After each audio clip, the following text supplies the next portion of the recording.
સંજેલી તાલુકામાં આવેલ માંડવી પ્રાથમિક શાળામાં ઝાલોદના પ્રાંત અધિકારીના અધ્યક્ષ સ્થાને ગ્રામ સભા યોજાઈ।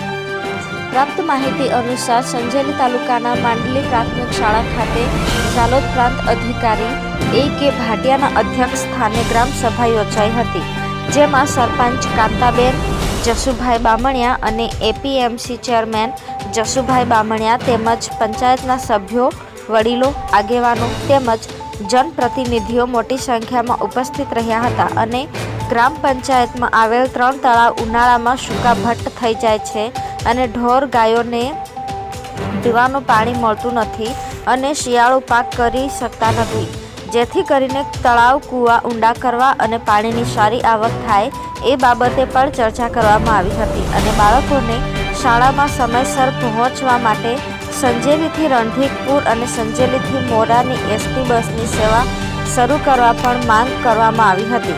આવા અનેક મુદ્દા પર ગ્રામજનો દ્વારા ચર્ચા કરવામાં આવી હતી।